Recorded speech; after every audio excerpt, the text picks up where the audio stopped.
Quisiera anestesiarse y vivir sin sentir nada.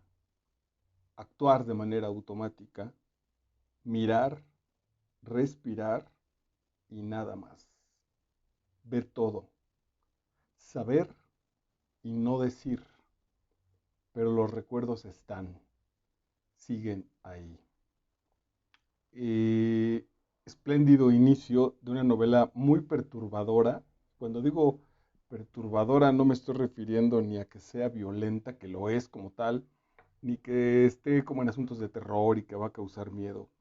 Es tan brutalmente perturbadora porque retrata eh, fielmente, con compromiso autoral, con compromiso de las convenciones literarias, con compromiso de lo que quiere decir, una ficción que absolutamente raya en las posibilidades reales de la condición humana. Quizá todavía no, es más, creo pues que no ha sucedido, es una novela relativamente futurista, pero esta autora es tan inteligente, tan capaz, tan viva con su presente, que apunta a que si esto se siguiera descomponiendo como apunta nuestra sociedad, es probable que algún día estemos en el caso que manifiesta esta espléndida novela que se llama Cadáver Exquisito, con un juego sin duda alguna en el título, porque hay un juego en que es tan literal el título, El Cadáver Exquisito,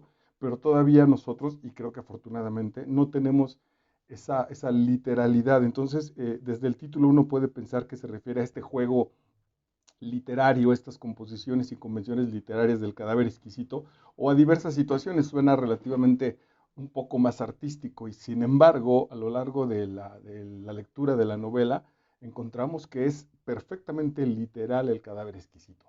¿De qué va el planteamiento? De una sociedad futurista en donde por determinadas situaciones de carácter cultural, político, sobre todo creo que económico, racial también, sin duda alguna, aunque no lo manifiesta, juega nuestra autora con estas sugerencias. Ella no apunta a la realidad, no la retrata, la sugiere.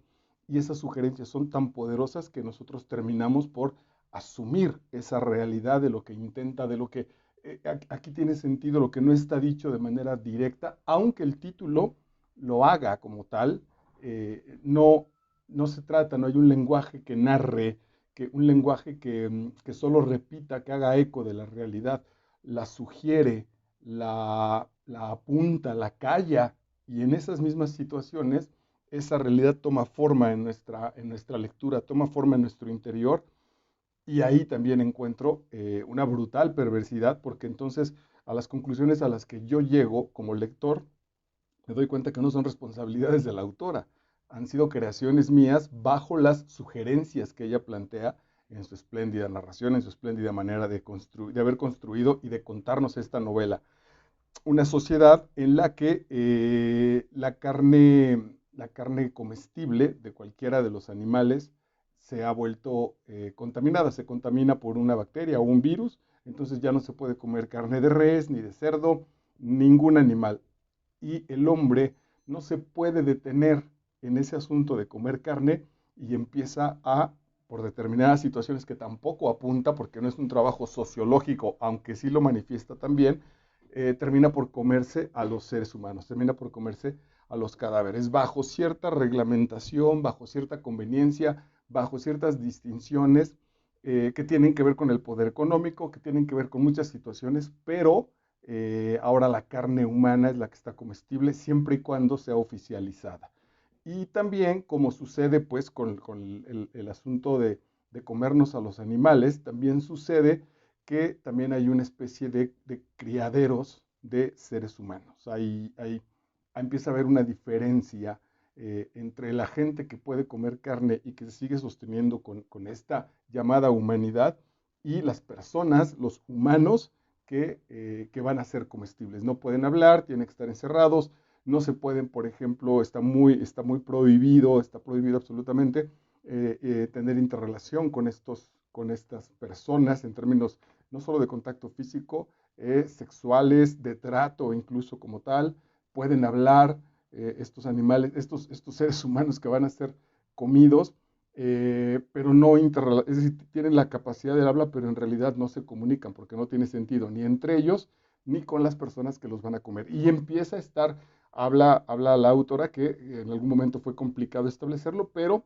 empieza a ser parte se transparenta, empieza a ser parte de lo cotidiano, es tema a tratar. Te voy a invitar hoy a cenar carne cuando, claro, el lenguaje se descompone, no se dice de manera directa, te invito a un filete de una mujer o de un hombre joven que hoy nos vamos a merendar o a cenar. No pasa eso. Empieza a haber estos neologismos que, que determinan, que se entienden perfectamente bien, pero que no van a ser nombrados porque el mal gusto y lo políticamente correcto no lo va a permitir en esta sociedad antropófaga. Antropófaga. Brutal, pues, el planteamiento. Sin exagerarlo, con una pluma que no, que respeta el punto de la realidad. Me parece que el trabajo de la maestra Agustina Basterrica estuvo mucho sobre el asunto de sostener el punto de la línea de credibilidad. Buscó mucho que como lectores no nos escapáramos y dijéramos, ay, no le creo, ya rebasó este punto, para no despegarnos de la novela, para no botarnos. Y por otro lado, sostuvo su narración con los elementos realistas también lo suficientemente poderosos para creerlo. Es decir, el asunto de la verosimilitud está perfectamente bien trabajado porque, porque la novela está íntegra. No hay manera de que digamos, no le creo, ni tampoco decir creo que le faltó el asunto. Y bueno, de eso va esta novela, con esta maestra que hoy te voy a compartir algunas líneas que guardé de este espléndido viaje en esta novela tan fuerte, tan sacudidora, tan cuestionadora, tan bien escrita y en ese mismo sentido también tan bella. Este canal que tiene una intención relativamente pedagógica, educativa, en este momento sería un gran ejemplo de cómo el arte, la experiencia estética que promueve la belleza no necesariamente es lo bonito, lo lindo, lo apolíneo, que quiere decir lo ordenado, lo equilibrado, sino también es justo en este otro sentido lo brutal, lo radical, lo salvaje, lo violento, también colocado buscando la experiencia estética, también se guarda en el departamento de lo bello. Cadáver exquisito, Agustina Basterrica, que nació en Buenos Aires, Argentina, en 1974, es decir, la maestra Basterrica tiene en este momento 49 años. Este primer párrafo que ya te compartí, quisiera anestesiarse, está hablando de ella, y vivir sin sentir nada. Es muy profundo el asunto, sin sentir nada, si empezamos a no sentir, si empezamos a buscar intoxicarnos con pastillas, francamente con adicciones, con drogas, con televisión, con el trabajo, con enajenaciones, es perder lo humano. Sentir está muy castigado por una sociedad que pretende hechos, triunfos, logros, al paso que sea, por una sociedad enajenada en muchos de esos procesos capitalistoides o que cuando menos por allá ha apuntado el exceso y la radicalidad de uno de estos sistemas económico-políticos que se han vuelto culturales, es decir, que los hemos ya integrado a la vida, pero sentir es una capacidad del ser humano, no solo una capacidad, es una característica esencial a él. Nuestra cultura occidental, desde Aristóteles, pensando que el hombre es un zoon politicón, es un animal político, o que somos el gran punto, el punto máximo de este establecimiento es pienso, luego existo, de René Descartes. Pero ya los griegos venían trabajando eso. El proceso de razonar nos ha diferenciado de los animales, nos ha dado este estatus de dominio apoyado por las tradiciones religiosas y occidentales y en realidad se ha descuidado, hemos pagado el precio porque hemos cancelado el asunto de la intuición y en particular este de los sentimientos. Cuando alguien empieza a vivir sin sentir nada, empieza a alejarse de la capacidad humana. Actuar de manera automática, mirar, respirar y nada más. No hace uso de su libertad este personaje. O si lo ha hecho, se la han cancelado, ha sido tan violentamente maltratado que pretende renunciar a su capacidad de ser libre. Ver todo, saber y no decir. Y aquí hay un juego de esos también en los que la maestra Agustina Basterrica no plantea, pero que ahí está el lenguaje. Cerrar la capacidad, no decir es no comprometerme, no decir de mí, no decir de mi mundo, es incluso empezar a cancelar mi propia existencia y mi propia esencia. Venimos a este mundo, algunos autores incluso aquí lo hemos trabajado con el maestro Echeverría, eh, no solo, es decir, el mundo material ahí está y nosotros como seres humanos hemos venido como a describirlo, como a narrarlo y a contarlo, armarlo en nuestra imaginación y luego exponerlo, ¿no? Ya lo hemos trabajado también acá. Vargas Llosa, hablando sobre la novela de García Márquez del deicidio, dice García Márquez y los novelistas han matado a Dios, pero se han puesto a contarnos otra historia, la que ya no la cuenta Dios, sino la cuenta el albedrío del autor, que nos dice que sucede, a sus personajes les va a suceder lo que al autor se le pegue la gana relativamente decir. En eso consiste matar a Dios y convertir al novelista en este Dios dictador de discurso para que la novela ocurra y las aventuras pasen. Le sucede a Cervantes, toma conciencia incluso de su propia historia que está contando, se mete en ella, juega con ella y vuelve totalizador este asunto de matar a Dios en el sentido narrativo. Venimos a contar nosotros esta historia, o la historia que sea. Bueno, Echeverría lo que establece es, a partir también de el filósofo austriaco Wittgenstein, después con toda la gente, con todos los filósofos, ahorita me voy a acordar del que quería mencionar, empiezan a establecer, descubren, instalan que en realidad no es así, no es que haya una realidad y nosotros empezamos a hablar sobre esa realidad. Esa realidad también es invento, en muchos sentidos, del lenguaje. Somos seres del lenguaje. Y nuestra formación como seres humanos viene a partir del lenguaje. No somos seres humanos que pueden hablar, sino es el lenguaje que nos ha hecho humanos. Lo que está, lo que aparece en el mundo, con lo que la Biblia abre, con el Génesis, es, primero fue el verbo, la capacidad de decir, y esa capacidad de decir más allá de elementos mágicos y brutalmente directos, como por ejemplo de una magia barata, ¿no? Que yo dijera, quiero aparecer en este momento una cadena de oro, uy, porque lo digo aparece, eso no va a suceder. Pero si yo a partir de la palabra digo, quiero tener una cadena de oro, eso desata a partir del lenguaje nuevas posibilidades, de todas las posibilidades de las cosas que quiero obtener, un viaje, la cena dentro de un rato, una nueva sudadera, de todas las cosas que quiero obtener, el lenguaje lo que ha establecido y para lo cual voy a alcanzar la manera es, en este momento, una cadena de oro. Y entonces el tiempo será ese espacio en el que lo que dije y el hecho de poseer ahora una cadena de oro suceda. Y eso transforma el lenguaje. Todas las obras humanas han aparecido primero como un deseo, como una idea, como una expresión que se va concretando y que aparece. Me quiero casar, quiero tener una familia.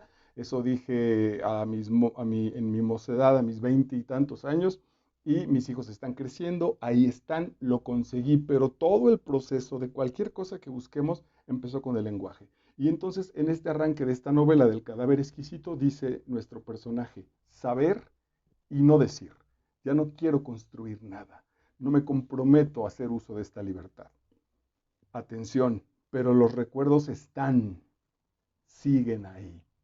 Si cancelo además, este es brutal, la novela abre de una manera brutal, porque está cancelando cualquier situación terapéutica, ya sea desde la psicología, desde la logoterapia, desde el psicoanálisis y estas últimas tendencias muy contemporáneas, hijas de ese proceso, como es el coaching, como es la programación neurolingüística, etcétera, etcétera, vienen de la capacidad del lenguaje, de la capacidad de decir. Si los recuerdos se quedan atorados ahí y yo cancelo mi posibilidad de decir, de nuevo, lo humano empieza a resquebrajarse, lo humano empieza a descomponerse, literalmente se echa a perder dentro de mí mismo, porque, y aparecerá lo bestial en el peor de los sentidos, porque, porque estoy cancelando mi capacidad de usar la libertad para decir, para construir el mundo. Esa construcción del mundo a partir de lo que decimos también tiene una base, son nuestras conversaciones interiores. Esa base puede ser para generar un mundo de alegría, de ternura, de paz, de amor, o para generar un mundo de cuidado, de prevención, de temor, de acumular, porque viene el enemigo. Si el enemigo no es directo, que puede ser desde el vecino hasta otro país, el ejército de otro país, pero está por los violadores, por la gente de otra tendencia política, o de manera abstracta como tal, la muerte y las enfermedades. Entonces necesito acumular poder económico para alejarme de la hambruna, para intentar alejarme de las enfermedades, etcétera, etcétera. Bueno, entonces arrancamos con una novela que nos va a contar algo que también es un juego muy hermoso y muy profundo de Agustina Basterrica, donde lo primero que aparece es la cancelación del lenguaje, la cancelación de lo que se dice. Ahora, ¿se quedan mudos o dejan de hablar? No, no pasa eso, pero empiezan en el interior de la novela los personajes a guardar cosas. No se dice todo. Hay cosas que no se van a decir. Y esas cosas que no se van a decir, si están puestas en estos recuerdos, hacen daño, dañan la vida, provocan incluso como tal daños físicos, atentan contra la salud. Él desvía la mirada. Sabe que en muchos criaderos de seres humanos, se inhabilita a las que matan a los fetos golpeándose la panza contra los barrotes. Las mujeres que están puestas como vacas, como gallinas, como reses, a, a dar a luz, en este caso, pues bebés, seres humanos, que saben que esos bebés seres humanos al crecer o de manera reciente van a ser consumidos por otros seres humanos, entonces se estrellan contra los barrotes de sus prisiones para abortar, para matar a los fetos. Y cuando sucede eso, inhabilitan a estas mujeres, las recluyen, las castigan, porque no cumplen con esos procesos, iba a decir naturales, evidentemente que no son naturales, pero ya con esas costumbres con la que la sociedad se ha mantenido, golpeándose la panza contra los barrotes, dejando de comer, haciendo lo que sea para que ese bebé no nazca y muera en un frigorífico, como si supieran. Piensa es el personaje que ve hacer a estas mujeres esas acciones. La libertad, y la profundidad de esta novela por eso lo plantea, la libertad es tan amplia y tan profunda que decir no es parte de las posibilidades y del uso de esa libertad. De una manera muy superficial pensamos que la libertad solo es para construir. Tengo la libertad para comprar tal cosa, para hacer, para crecer, etcétera, etcétera.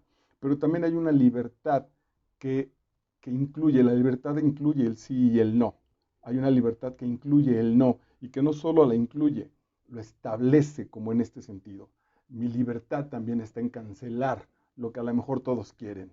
Mi libertad puede ser un tema, por ejemplo, para la gente que está a punto de morir, y la medicina y la ética profesional de los médicos intentará mantenerlo con vida, y es parte de la libertad decir conmigo ya no lo hagan, yo no quiero estar en ese estado, dejen que el proceso ocurra, y es parte de la libertad. Eso lo incluye, esa parte la redondea, la termina por hacer un cuerpo unificado.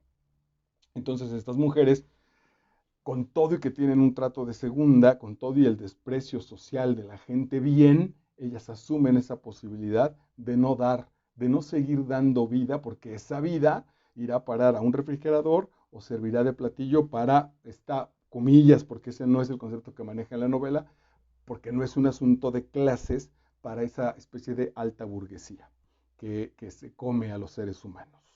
Evidentemente, esta especie de futurismo o de las posibilidades que puedan llegar a ocurrir si con un poquito de inteligencia, como buenos lectores entrenados, la trasladamos a otras situaciones, se vuelve muy enriquecedora.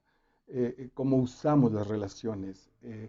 No es literal que nos comamos a los hijos, pero cuántas personas se comen a los hijos. Les cancelamos la vida a los hijos para que nos acompañen o los chantajeamos para no dejarlos crecer, los humillamos para que sufran lo que nosotros hemos sufrido, etcétera, etcétera. Bueno, pues ese es comerse al otro en las relaciones de pareja. ¿Cuántas veces finalmente es como devorar a mi pareja y comerla y morderla a partir del odio que le tengo, del rencor que le guardo, de lo traicionado que me siento? Eso es seguir dando estas dentelladas al alma de los otros seres humanos, de nosotros mismos, por supuesto, o recibirlas. Desde la sala de espera puede ver el salón donde descansan los viejos. Están sentados mirando televisión. Es lo que hacen durante la mayor parte del tiempo. Miran televisión y esperan a morirse. Aquí es donde Agustina Basterrica hace maravillas con esta novela, con este texto. Plantea algo que no está en la realidad y que es un juego de ficción absolutamente, pero sus bases que la llevaron, como te decía en la introducción de esta charla, a ese planteamiento son perfectamente reconocibles. Yo si algo le pido y algo quiero trabajar con la vida es no llegar a ser un anciano que mira la televisión. No quiero que mi vida se desgaste viendo la vida de los otros a partir de una pantalla. Ni siquiera ver la vida de los otros. Quiero vivir mi vida y ser testigo de mis propias situaciones existenciales, vitales, lo que me falte por el camino que me queda por recorrer.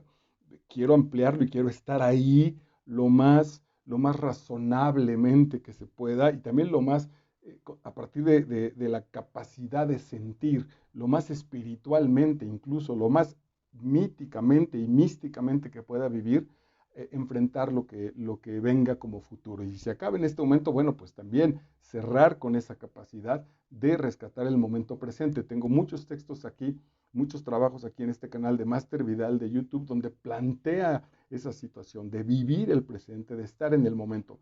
Parte de ese estar en el momento te comparto hoy. La fecha es viernes 3 de febrero del año 2023. Bueno, eh, esta, esta realidad, esta ficción, perdona, puesta en esta novela, Cadáver Exquisito, este párrafo en concreto es algo que podemos ver en realidad. La gente se está haciendo vieja y está viviendo una vejez a partir de mirar la televisión. Yo desde muy niño eh, traía ese tema. Nosotros en familia íbamos a visitar a unos familiares de mi padre en domingo y desde que llegábamos a las 2 de la tarde hasta que nos íbamos a las 9 de la noche, en diferentes como personas que pasaban a lo largo del día, pero el centro de la charla, de la comida, etcétera, etcétera, era ver la televisión. Jamás, jamás con esa familia hicimos, bueno, algunos eran ya viejos, no era tampoco tan fácil, pero no les ayudamos a pintar nada, no lavamos carros, no salimos a jugar al parque. A veces llegaban mis primos y salvaban un poco ese estado de aburrimiento, que era estos viejos y estos adultos mirando la televisión. La comentaban, por supuesto, y decían, pero puestos ahí, esa gran tortura, no es una tortura, esa renuncia a la libertad y esa renuncia a la capacidad humana que absorbe la pantalla, que absorbe el asunto de que vemos vivir a otros, vivir fantasías, las que ya no tenemos nosotros, las que por una especie de empatía mal usada creemos vivirlas con esos procesos de mirar la televisión o de mirar las pantallas, ¿no? Y ahí integró el exceso del cine o de las series en las plataformas, etcétera, etcétera, bajo la justificación que sea, mientras yo esté enajenado y viva esas emociones y viva esos procesos a partir de lo que veo en la pantalla, estoy envejeciendo, no solo de manera literal, como es la vida, sino estoy como acelerando ese proceso y estoy, diría yo, antiviviendo. Vivo, pero en realidad me mueve en una especie de antivida, que no es necesariamente la muerte, es una antivida. Esto no es la vida, la tengo y digamos exageradamente, podemos jugar ya desde con los textos de Albert Camus, del extranjero, la tengo, pero no sé para qué demonios me sirve, no la quiero utilizar, no la pedí, no me importa y quiero que se pase pronto. ¿Cómo es que se pase pronto? Bueno, pues ya lo leí hace un rato. Mirar, respirar y nada más. Ver, saber y no decir. Ahora, los recuerdos siguen ahí y me están torturando. ¿Cómo intento también de manera horrible evadirlos? Pues frente a una pantalla mirando la televisión. Entonces, es lo que hacen durante la mayor parte del tiempo estos viejos. Miran televisión y esperan a morirse. ¿Cuántos corazones tienen que ser guardados en cajas para que el dolor se transforme en otra cosa? ¿Cuántos recuerdos tenemos que almacenar, encerrar en esa bodega de recuerdos para que al fin pasen a otra cosa que no sea tan dolorosa? Pero el dolor intuye, nuestro personaje intuye esa idea, pero el dolor intuye es lo único que lo hace seguir respirando a este personaje. Me mantengo en la vida por el sufrimiento, por el dolor. Brutal frase y brutal espejo de nuestra sociedad actual. ¿Cuántos de la gente que nos tiene alrededor? Digo, hablo de esta gente porque estoy pensando que si estás viendo el contenido de este canal, si estás aquí, si estás inscrito en mi canal, si has visto varias charlas, a partir de estas reflexiones y de la literatura como base, pretendemos generar una vida mejor, pero pretendemos generar una vida que se reproduzca en agradecimiento, en belleza, en energía, en vivencias potenciales, en vivencias ricas y plenas. Bueno, eh, ¿dónde están y a cuántas personas a tu alrededor conoces que lo que los mantiene con vida es ese sufrimiento, es ese dolor, es esa, esa brutal tristeza, pero que no se atreve a romper, que no nos atrevemos a romper ningún mandato divino ni ético, porque ya estamos determinados aquí. Es aquí también donde Agustina Basterrica, también con estas curvas, sin ir directo al tema, sino con estas curvas literarias, nos lleva a reflexionar que tiene sentido que un grupo humano se coma a otros humanos, a otro grupo, porque al final de cuentas con actitudes como estas, con resoluciones vitales como estas, de quedarnos a pasar una vejez mientras vemos la televisión, o de vivir a partir de nuestros rencores y de nuestros recuerdos que nos lastiman, nos estamos comiendo a nosotros mismos. Tiene todo el sentido, no está en la novela puesta, pero tiene todo el sentido de lo que sucede, empezar a comernos a los otros, puesto que yo me he comido a mí mismo, yo me estoy devorando a mí mismo. Cuando en una relación que va a iniciar de alguna pareja, empiezan muy enamorados y después acaban odiándose, diría Alice Miller, por ejemplo, no están más que proyectando su propia angustia y su propio dolor y su propia venganza, su propia de cada uno de la parte de la pareja que se integró. No es la culpa del otro, aunque lo odio o la odio porque me refleja. Soy capaz de devorarte y de maltratarte y de tratarte muy mal, de angustiarte hasta la ignominia, porque eso siento por mí. Si yo tengo eso por mí, si yo vivo de esa manera hacia adentro de mí mismo, es evidente que la voy a expresar en mi mundo exterior. Eh, Aquí hay un asunto literario muy bello y muy breve. Un brillo lleno de palabras, su expresión de alguno de los personajes fue un brillo lleno de palabras, como bosques de árboles quebrados y tornados silenciosos. Esa es la capacidad del lenguaje. Cuando la palabra es viva, cuando la palabra, básicamente eso lo hace la poética, cuando es bella, cuando es poderosa, se integra a las imágenes. Los grandes versos no están hechos de las imágenes a las que nos remiten. Esas imágenes las construyó el lenguaje, las construyó el decir. Y, y esas imágenes provocan también estos bellos decires, estos bellos versos, estas bellas expresiones. Es integral el asunto. hay una construcción, lo bello tiene una manera bella de expresarse por hacer este juego, lo brutal hay que encontrarle esa manera brutal de decirlo. Está esta coherencia íntegra en esos conceptos, un brillo lleno de palabras como bosques de árboles quebrados y tornados silenciosos, tornados, este tornado que lo brutal quizá de ese tornado de pronto dicen, en este lado de nuestra tierra, en la Ciudad de México, no tenemos esas experiencias, que es el brutal silencio dentro del tornado o una vez que pasa. Sacude de manera brutal la realidad del pueblo, de lo que está arrasando el tornado, y después queda un silencio brutal, un silencio mortal, un silencio de renovación, y el texto y las palabras provocan eso, hacen eso. Lo mejor que tengo por decir es decir nada. Lo mejor que tengo por decir es mi silencio. Y es una paradoja hermosísima, como el silencio habla, como el silencio está comunicándose en sí mismo, quizá con esta palabra misma de silencio.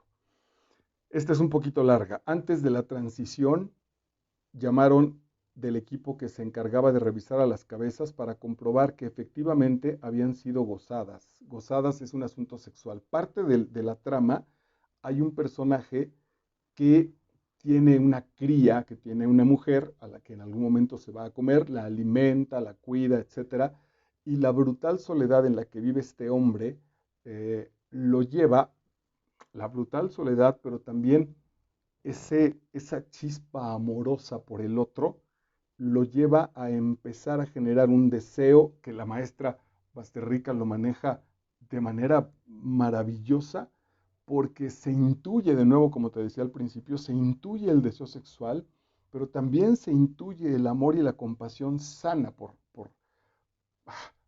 la bestia, por esa humana bestializada o por esa bestia humanizada que la colocan ahí como el elemento en engorda para ser algún día disfrutado o que empezará a dar esos frutos para que yo los pueda comer. Y este rompe con la regla y tiene relaciones sexuales con la mujer y la embaraza incluso, y viene el gran elemento dramático. ¿Qué va a hacer? Si se enteran socialmente, el tipo va a ir a parar a la cárcel, a ella la van a matar, y el feto también desaparecerá. Y él será condenado socialmente, además visto con una especie casi de monstruosidad. Pensemos en que, si lo llevamos de ese lado, en que yo tuviera una yegua a la cual busco embarazar para tener un hijo con ella. Es irracional, pues, porque biológicamente no se puede, pero esa yegua bajo esta circunstancia, bueno, está puesta ahora con una mujer. El asunto es que el trato es el mismo. Entonces, antes de la transición, llamaron del equipo que se encargaba de revisar las cabezas para comprobar que efectivamente habían sido gozadas. Es decir, que estas cabezas de ganado, que son mujeres, que son seres humanos, habían sido usadas sexualmente por el dueño, que era la palabra oficial que se usaba en estos casos. No se decía ni violadas, ni concebidas, ni que se les había hecho el amor, habían sido gozadas sexualmente. Este neologismo que dice una realidad, pero que intenta ocultarla porque esa realidad está mal vista. La normativa especifica que el único medio de reproducción es el artificial. En esta sociedad no hay contacto sexual, que el semen debe ser comprado en bancos especiales, que la implantación de la muestra debe ser realizada por profesionales idóneos. Esta hipersociedad, o esta sociedad más bien hiperhigienizada, hiperlimpia, etc. Y que todo el proceso debe quedar registrado y certificado, este orden brutal, de tal manera que si la hembra que era preñada queda preñada, a ese feto ya se le asigne un número de identificación. Este asunto del censo, del control brutal, no es un control violento, no es una tiranía del siglo XX en un país latinoamericano. No son los secretos ni el ejército barato. Es algo quizá más brutal porque esa violencia ya está establecida en las maneras de vivir, en las conversaciones existenciales de esa sociedad o de esos grupos sociales. Eh, Tú tienes una mujer a la que te dará o querrás embarazarla, para después comerte esos niños y tener carne, tienes que registrarla. Todo tiene que estar ordenado, puesto en una computadora para que sea oficial, para que sea legal. Pensando, aquí hay una cosa brutal, brutal, pero que en la realidad también ya la manejamos, pensando que esa especie de eficacia social, que esa certificación ya permite entonces esta brutalidad.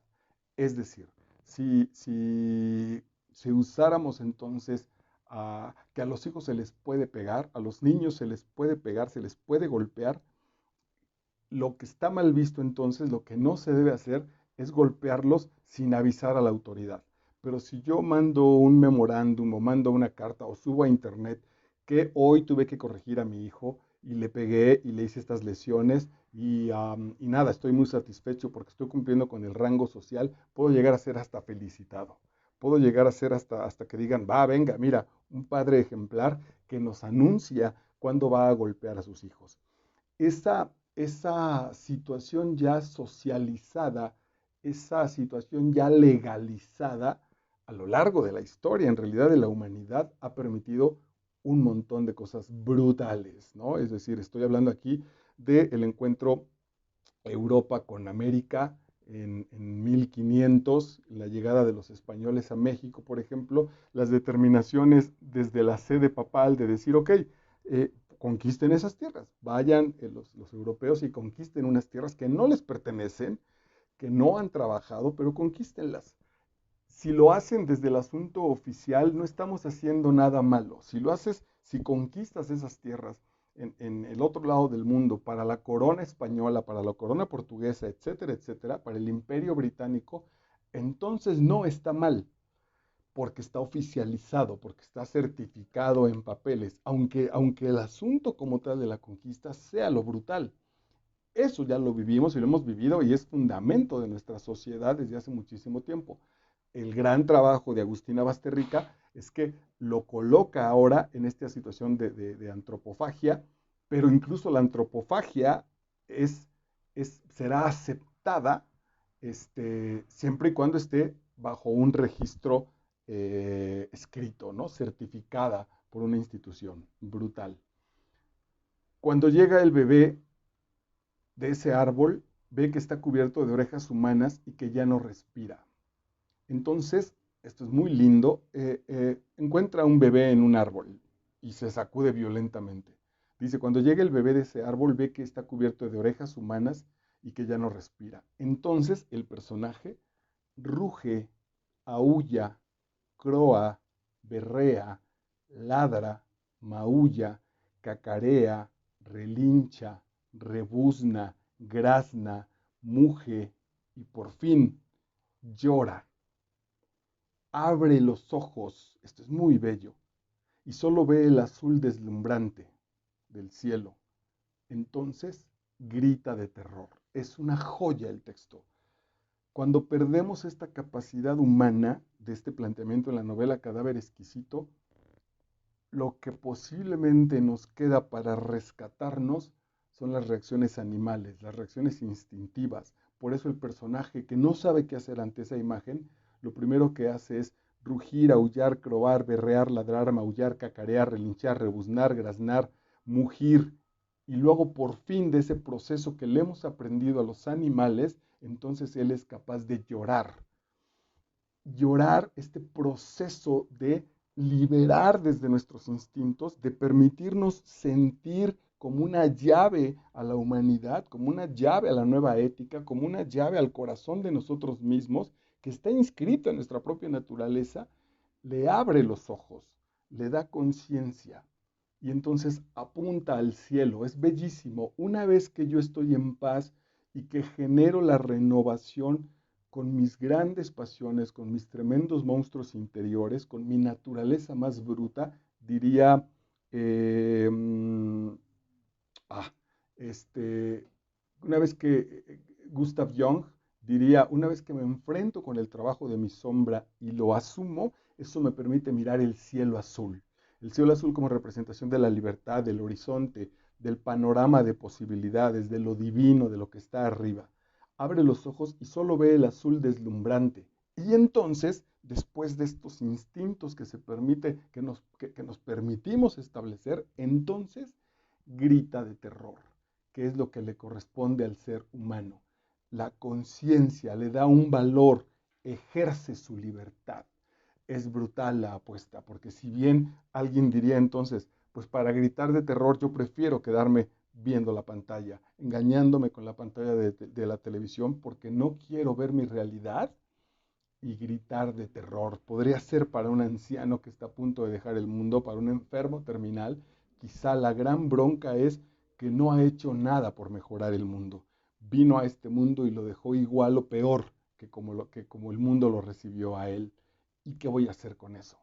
Tengo la capacidad, tengo el valor de pegar un grito terrorífico, de enfrentar mi vulnerabilidad, mi pequeñez, mis fantasmas, y pegar un grito de terror por el tiempo perdido, por el tiempo desperdiciado, por, esta, por este devorarme a mí mismo de manera cínica casi. No, mejor enciendo la televisión, me enajeno con ella y dejo que pase la vida. Brutal, pero bellísimo también. El hombre este que embaraza a la mujer tiene una hermana con la cual confía mucho y le da la noticia de que su presa esta, su ser humano que tiene ahí guardado, porque lo trata, además está desnuda en una jaula, él básicamente la trata relativamente bien, le acerca comida, la baña, si tiene frío me parece que por ahí en algún momento incluso le acerca ahí a una manta, porque hay gente que no hace eso, hay gente que lo vive, pues sí, como un criadero de cerdos o de cualquier otro animal. Cecilia es la hermana de este hombre. Cecilia se sobresalta con el golpe y lo mira sin entender. Le grita, ¿por qué? Podría habernos dado, ya sé dónde va. Él la mata. Se da cuenta que le llaman desde esta autoridad y le dicen, oye, ahí tienes una mujer y que creo que está embarazada, no, no está bien hecho eso, y entonces él la mata. Y le dice, Cecilia se sobresalta con el golpe y lo mira sin entender y le grita a este hombre, ¿por qué? Podría habernos dado más hijos. Esta parte en el contexto de la novela es brutal, porque uno piensa que le va a preguntar, ¿por qué hiciste eso? Es una mujer, es un ser humano, ¿por qué la mataste? Y aparece en la inconsciencia de estos personajes, güey, no la debiste matar, nos pudo haber dado más hijos, todavía estaba en capacidad de seguir generando, de producir más. Allá lleva la ceguera, allá lleva el principio de lo que ahorita platicaba, el no tomar como libertad lo que tengo que decir, brutal. Podría habernos dado más hijos, mientras arrastra el cuerpo de la hembra al galpón para faenarlo, para limpiarlo, para deshacerse de él. Él le contesta con una voz radiante, tan blanca que lastima. Tenía la mirada humana del animal domesticado. Brutal. ¿Por qué la mataste? Porque canceló la libertad, porque tenía la mirada humana del animal domesticado, porque estaba convertida en una bestia, en un animal, pero no por exceso, no por violencia, no por radicalidad, no por instinto, sino por sometimiento, por esta brutal indignidad que implica ver a un tigre o a un león en una jaula siendo domesticados en este asunto de los circos, que creo que afortunadamente ha pasado a la historia. Pero la majestuosidad de un animal, de esas capacidades físicas, de esas situaciones bellas que pueden ser dignas de admirarse, humilladas por un ser humano que hace que abra el hocico para meter la cabeza o lo que sea, en este proceso de diversión para los otros. Por eso la eliminó. Ah, creo que no tengo ganas ni seguir opinando, habrá que leer la novela, para eso es, y generar tus propias determinaciones. Y cierro la novela con esta cita que dice, puta madre, qué horror, no quiero confesarme.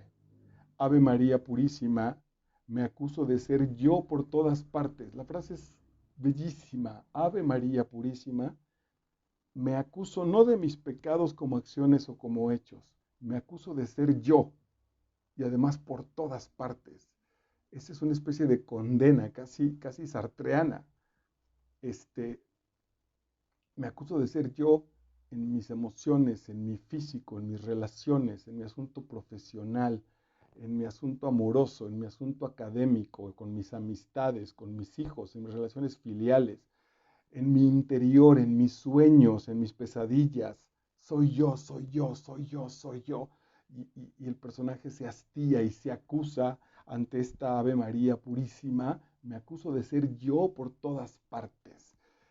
Es un gran cambio radical a aquellos cantos, ligeramente solo voy a pasar por ahí porque habría que prepararlos y revisarlos, aquellos cantos poéticos de la experiencia literaria de quienes asumen el poeta que canta desde su yoidad, ¿no? Desde decir, soy yo y esto es lo que veo, y esto es lo que vivo, y esto es lo que canto, y esto es lo que expreso. Whitman diciendo, la hierba y yo somos uno mismo. Las aves que cantan, me cantan a mí. Eso está cancelado. Ese canto de la naturaleza, ese elemento sagrado del ser que ha conseguido el camino místico y ahora reconoce su universalidad y su contacto directo con el uno, y entonces todo es él y él es todo, está brutalmente cancelado porque estamos terminando por comernos a nosotros mismos, por comernos a los otros a partir de este brutal miedo al que ha llegado esta sociedad hiperdesarrollada. Puta madre, qué horror, no quiero confesarme. Ave María Purísima, me acuso de ser yo por todas partes. O sea, de querer ser siempre otra. Esa es también otra gran apuesta filosófica de nuestra autora en este texto Cadáver exquisito de Agustina Basterrica. Quizá una tremenda y maravillosa paradoja es que soy yo, pero mi gran anhelo es dejar de ser yo, es querer ser otro. Mi anhelo neurótico, me parece. No tenemos una educación, no tenemos una formación que nos lleve al conocimiento de nosotros mismos y a la valoración al reconocimiento y por lo tanto a la riqueza de sabernos nosotros mismos, sino a la cancelación bajo tradiciones católicas, cristianas, etcétera, a la cancelación de ese proceso del conocimiento de mí mismo, y lo que anhelo es ser otro. Otro de manera directa, quiero ser Charles Baudelaire, o quiero ser Fito Páez, o quiero ser Marcello Mastroianni, quien tú quieras, pero no quiero ser yo. Ahora, si no, yo quiero ser otro, aunque siga siendo yo, me gustaría ser otro. Nunca estamos, o casi nunca, ese es uno de los tremendos pecados de nuestra cultura, no estamos satisfechos con lo que somos. Brutal. O sea, de querer siempre ser otra. Y hasta peor, dice el personaje, conseguirlo. Quizá lo peor es que en este brutal y enfermizo proceso neurótico de querer ser otro, lo peor es que lo consigo. He llegado a ser otro, no para bien, cargado de angustia, porque por eso arrancamos con el primer texto que te compartí, porque los recuerdos de quien era siguen ahí.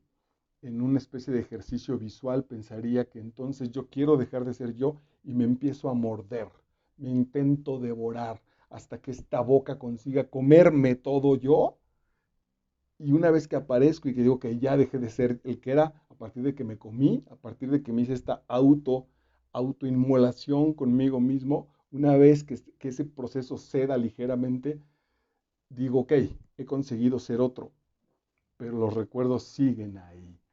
También una gran metáfora de ese proceso que puede ser infantil. Si vienes de una infancia en la que nos han enseñado a comernos a los otros, pisándolos, superándolos, humillándolos, pero al final de cuentas comiéndonos a los otros, tienes que, tienes que sanar.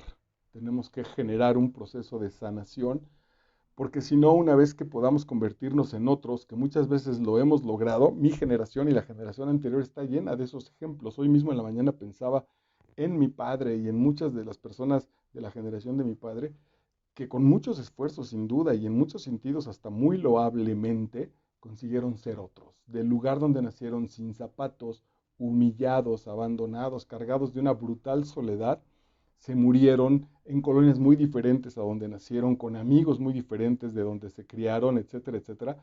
Pero el asunto es que ese cambio tampoco los llevó a la felicidad, porque fue a partir de devorarnos, fue a partir de comernos, fue a partir de disfrutar ese cadáver en el que nos estamos convirtiendo. Ahí me parece también una gran invitación que, insisto, no está en la novela, está sugerido para el lector.